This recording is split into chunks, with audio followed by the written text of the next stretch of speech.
बिस्मिल्लाहिर्रहमानिर्रहीम। ये एक सवाल आया है आसिफ़ ख़ान साहब। इन्होंने लिखा है अस्सलामु अलैकुम वरहमतुल्लाह। मैं पूछना चाहता हूँ कि घर में तालीम किस तरीक़े से करना चाहिए। अब रमज़ान का महीना आने वाला है तो रमज़ान में सिर्फ़ फ़ज़ाइल रमज़ान पढ़े या और दूसरी किताब भी पढ़नी चाहिए, फ़ज़ाइल हज भी पढ़ना है या नहीं। मेहरबानी आप पूरी तरह मुझे बता दीजिए कि तालीम किस तरीक़े से करनी चाहिए। अस्सलामु अलैकुम वरहमतुल्लाह। भाई जिन भाई साहब ने ये सवाल किया है, देखो सबसे पहली चीज़ तो ये है, फ़ज़ाइल रमज़ान जो है वो मुख्तसर पढ़ी जाए।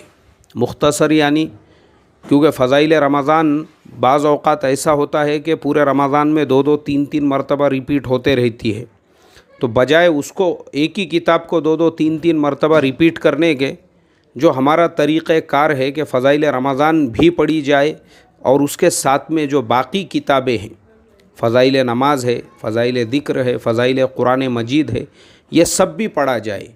तो इससे क्या होगा कि जो लोग रमज़ान के अंदर तालीम सुन रहे हैं, क्योंकि रमज़ान में अक्सर लोग बैठते हैं तालीम सुनने के लिए, तो सबके सामने फिर ज़रा नमाज की भी फ़जीलत आ जाएंगी, कुरान मजीद की भी फ़जीलत आएंगी, बाकी जो किताबें हैं वो भी उनके सामने आएंगी। इसके अलावा मुंतखब अहादीस जो है, मुंतखब अहादीस, तो मुंतखब का भी जो उसके अंदर मुंतखब के अंदर भी जो अलग अलग उसके अबवाब बांधे गए हैं, उनमें से भी हमने एक एक हदीस पढ़ना चाहिए।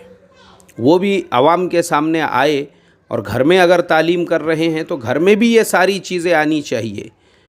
तो तालीम का तरीक़ाकार ऐसा हो, क्योंकि रमज़ान है और बिल्कुल फ़ारिग वक्त है, तो घर में अगर आपने बजाय 15 मिनट के 2 घंटे भी तालीम किए तो मैं समझता हूँ बिल्कुल आप आराम से कर सकते हैं। पूरी मुंतखब अहादीस हो सकती है रमज़ान के महीने में, पूरी फ़ज़ाइल अमाल जो है वो हो सकती है। तो मुंतखब अगर सामने आएंगी तो मुंतखब के अंदर अलग अलग हदीसें हैं जो बाहवाला है, सही अहादीस है। फ़ज़ाइल अमाल में जो वाक़ियात है, सहाबा के वाक़ियात है, वो सारी चीज़ें सामने आएंगी, हिकायत सहाबा वग़ैरह वग़ैरह।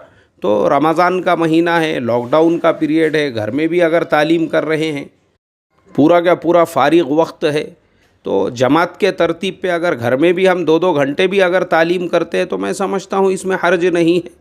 अल्लाह अमल की तौफ़ीक़ अता फ़रमाए।